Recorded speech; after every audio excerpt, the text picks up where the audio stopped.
Hello बच्चों, welcome to my channel Tanuja by studies. So let's start the next part of locomotion and movement, जिसमें हम muscles के contraction के बारे में बात करने वाले हैं। सो यहाँ पे हमने बताया कि जैसे मसल्स जो है वो दो तरह के प्रोटीन की बनी होती है, एक्टिन एंड मायोसिन। तो उसके बारे में थोड़ा सा डिटेल देखेंगे। So each actin filament is made up of two F actin helically bound to each other. क्या बोल रहा है कि एक दो एफ एक्टिन फिलामेंट है जो एक दूसरे में हेलिकली बाउंड है। तो can you see this green one, ये देखिए आपस में एक दूसरे में कॉइल हो रखे हैं, हेलिकली बाउंड है। Now each F actin is a polymer of monomeric G globin protein या ग्लोबुलर एक्टिन। तो यानी कि ये जो है ना, दिस इज जी प्रोटीन, मतलब कि बहुत सारे ये ग्लोबुलर प्रोटीन आए और ये कनेक्ट हुए एक चेन में। ऐसी एक चेन बनी, दो चेन बनी और दोनों एक दूसरे में हेलिकली बाउंड हो गई। Two filament of another protein, अब दो फिलामेंट है another protein like tropomyosin also run close to the F actin throughout its length. अगर आप यहाँ पे देखेंगे दो फिलामेंट किसके हैं, ट्रोपोमायोसिन के हैं, दिस ब्राउन वन। तो एक तो ये वाला और एक ये, मतलब आप ऐसा समझ लो दो बीड्स का कॉइल हुआ, उसके दोनों दो थ्रेड आते हैं जो उसमें वापस उसी के चारों तरफ बाउंड रहते हैं। Right. A complex protein troponin is distributed at regular interval on the tropomyosin. अब इसके थोड़े इंटरवल पे क्या प्रेजेंट है, दिस ट्रोपोमायोसिन। थोड़े इंटरवल पे ये tropomyosin protein is present. Okay, in the resting stage a subunit of troponin mask the active binding site for myosin on the actin filament। अब ये याद रखिए, अब देखिए बाइंड तो ये किस पे हो रहा है, ट्रोपोमायोसिन में। ट्रोपिन एक्चुअली इसमें है ना 3 यूनिट होती है, ITC, हम वो बात नहीं करेंगे डिटेल में, बस इतना ध्यान रखिए 3 यूनिट होती है इसकी सब यूनिट। उसमें से एक यूनिट जो है वो क्या करती है, इस एफ एक्टिन पे मायोसिन, ये मायोसिन का जो हेड है वो एफ एक्टिन पे बाइंड होगा। तो जहाँ जहाँ बाइंड हो सकता है वहाँ पे वो वाली साइड को वो मास्क करके रख लेती है, यानी ढक के रख लेती है रेस्टिंग फेज में। यानी कि अब मायोसिन उस पर अभी उसके साथ बाइंड नहीं हो पा रहा है, क्योंकि उसने उस साइड को कवर करके या ऑक्यूपाइड करके रख लिया, खुद ने कवर करके रख लिया। समझे? ओके, नाउ ईच मायोसिन, ये तो बात हुई एक्टिन की। तो क्या क्या बात करी, एक्टिन में दो एफ एक्टिन की लाइन होती है, फिलामेंट होते हैं जो किसका, जी ग्लोबुलर प्रोटीन के बने होते हैं। इसके ऊपर ही दो थ्रेड लाइक स्ट्रक्चर ट्रोपोमायोसिन भी रहती है और इंटरवेल्स पे ट्रोपोनिन रहते हैं। ट्रोपोनिन की एक यूनिट क्या करती है, एक्टिन पे मायोसिन के साथ बाइंड करने वाली जो साइट है उसको मास्क करके रखती है, कवर करके रखती है।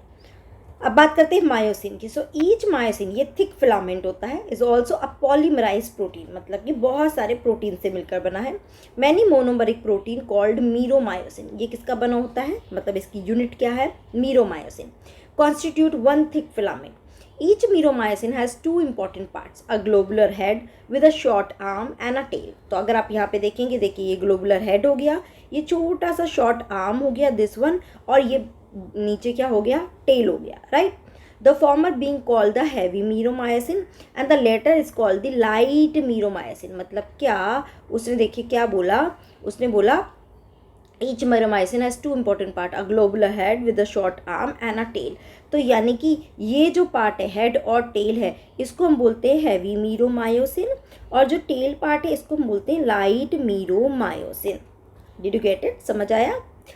Okay, now the heavy myromycin component, that is the head and the short arm, projects outward at a regular distance and angle from each other from the surface of polymerized myosin filament and is known as the cross arm. तो अब अगर आप यहाँ पे देखेंगे, ये जो है आप देखेंगे टेल चल रहा है, फिर ये निकल रहा है, फिर ऐसे टेल होता है, फिर ये निकलेगा ऐसा छोटा सा, फिर ऐसे निकलेगा। तो मतलब कि थोड़ी डिस्टेंस में ये जो हेड आर्म के साथ जो है, नेक के साथ जो है, ये सिर्फ प्रोजेक्ट आउट हो रहा है, थोड़े गैप में, ठीक है ना।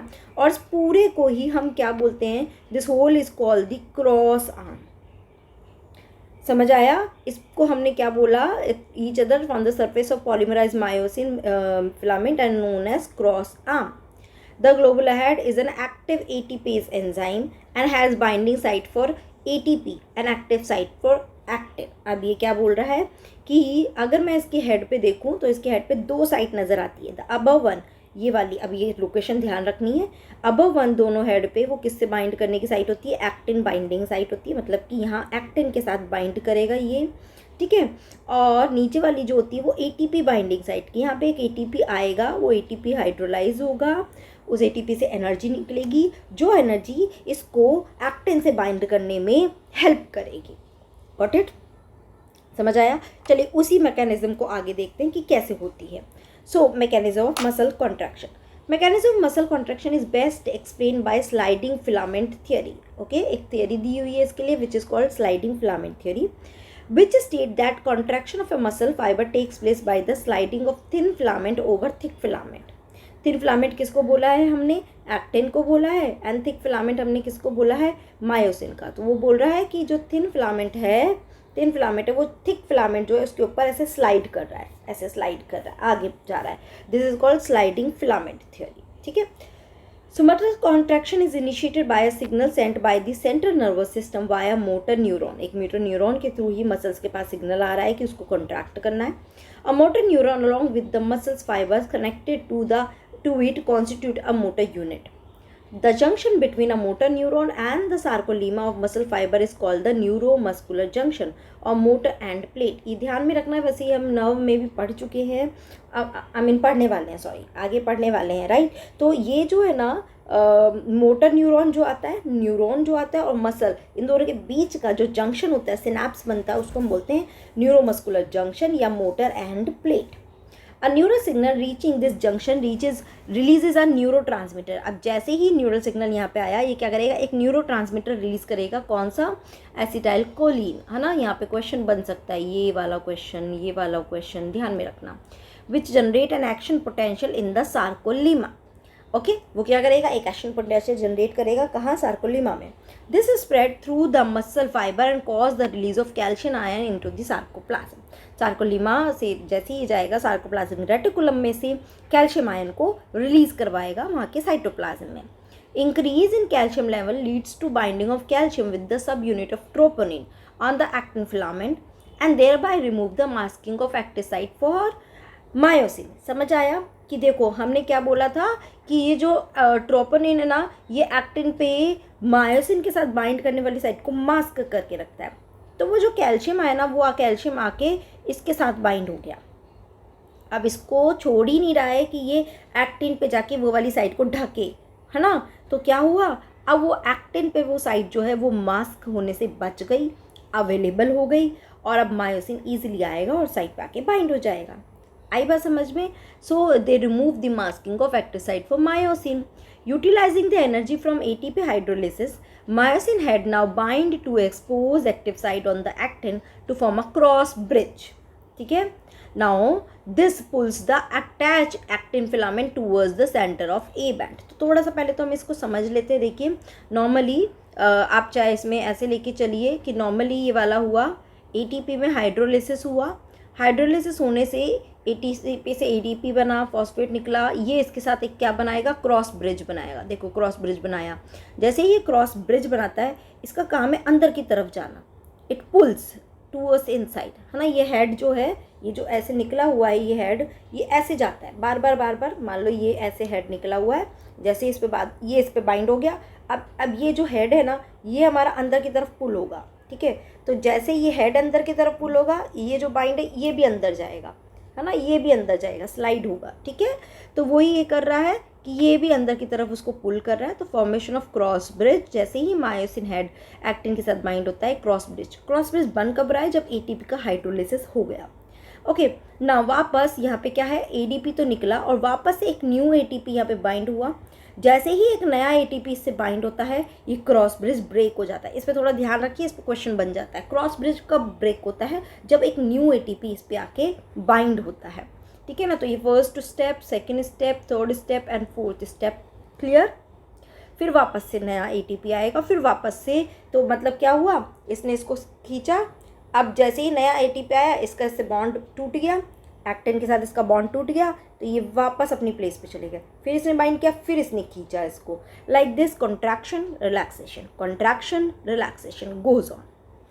द जेड लाइन अटैच्ड, तो ठीक है, it pulls the attach actin filament towards the centre of A band, अंदर की तरफ। अब A बैंड I बैंड ध्यान होना चाहिए आपको, अगर याद हो तो। याद है या नहीं है A बैंड और I band? Okay, let me tell you, let me see आपको याद है या नहीं। Just minute. ओके, तो ये देखिए जो पूरा मायोसिन वाला डार्क बैंड है ना, इट इज़ A बैंड। और ये एक्टिन का जो आई बैंड है, तो ये एक्टिन अंदर की तरफ स्लाइड हो रहा है ऐसे, ठीक है, तो ये टूवर्ड्स दी ए बैंड, अंदर की तरफ जा रहा है, ए बैंड की तरफ जा रहा है, समझे। चलिए आगे क्या बोलता है वो। So the Z line attached to these actin are also pulled inward, thereby causing a shortening of sarcomere, that is contraction. समझ में आया, ये वाली चीज़ समझ में आई। देखिए ए बैंड यहाँ है, ये जो ए बैंड है, this one is A band, तो ये लाइन जो है ये अंदर की तरफ जाएगी, तो ये जेड लाइन जो है ये भी खिंचकर क्या हो जाएगी, अंदर आ जाएगी।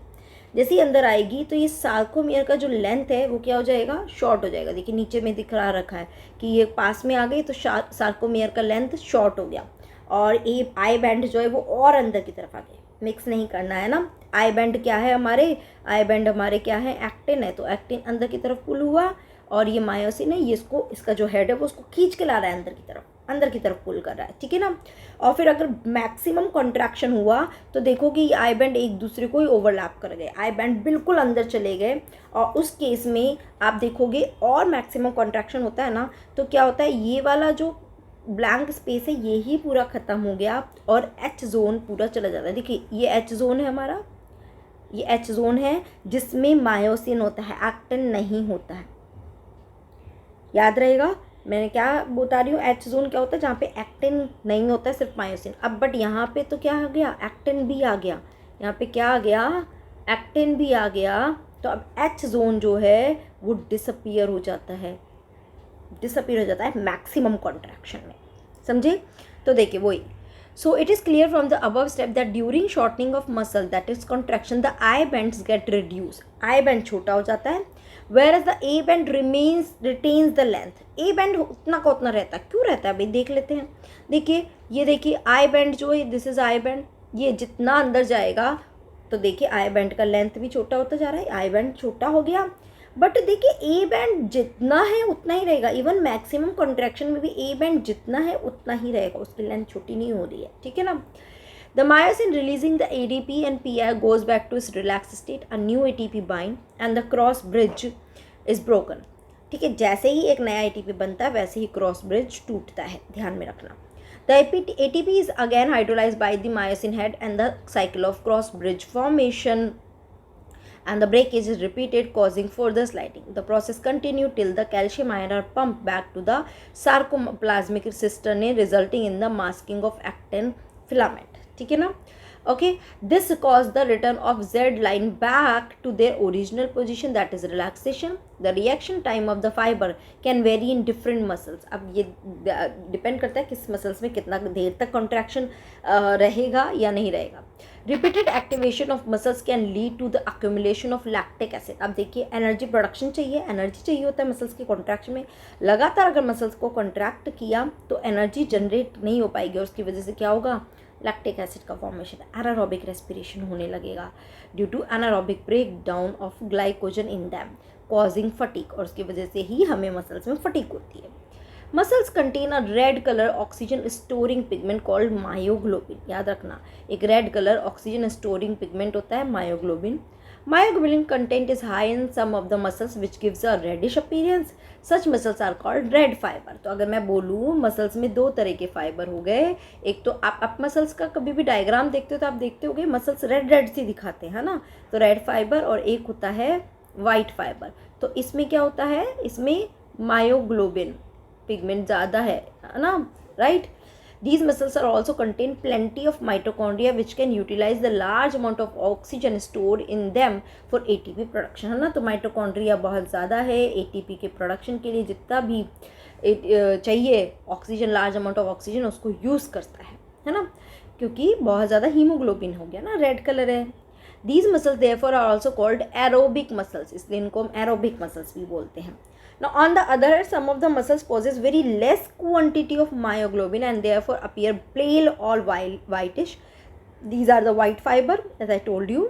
Number of mitochondria are also few. यहाँ पे mitochondria भी क्या होता है, बहुत ही कम अमाउंट में होता है, क्योंकि ज़रूरत ही नहीं है, ऑक्सीजन है ही नहीं उसमें, है ना। But the amount of sarcoplasmic reticulum is high. यहाँ पे SR बहुत ज़्यादा मिलता है, हाई होता है, ध्यान में रखना। They depend on anaerobic process for energy. तो जनरली मसल्स को आप देखते हैं तो रेड दिखाते हैं, बट वाइट फाइबर भी होते हैं, बट कम होते हैं, रेड फाइबर बहुत ज़्यादा। और रेड फाइबर में क्या होता है, बहुत ज़्यादा उसमें हीमोग्लोबिन है और मायोग्लोबिन, मतलब हीमोग्लोबिन कहने का मतलब है कि हीमोग्लोबिन की जगह मायोग्लोबिन पिगमेंट उसमें बहुत ज़्यादा है और उसमें ऑक्सीजन को वो बहुत ज़्यादा यूटिलाइज कर सकता है। माइटोकॉन्ड्रिया का नंबर भी बहुत ज़्यादा होता है। तो यहाँ पे क्वेश्चन फ्रेम हो सकता है, बहुत अच्छे वाले क्वेश्चंस यहाँ से फ्रेम हो सकते हैं। ये पैराग्राफ को अच्छे से पढ़ना है ना बेटा, ठीक है ना। चलिए नेक्स्ट क्लास में हम स्केलेटल सिस्टम को लेंगे और उसको पूरा ही एक बार में कंप्लीट करेंगे, पूरा अच्छे से समझेंगे, ठीक है।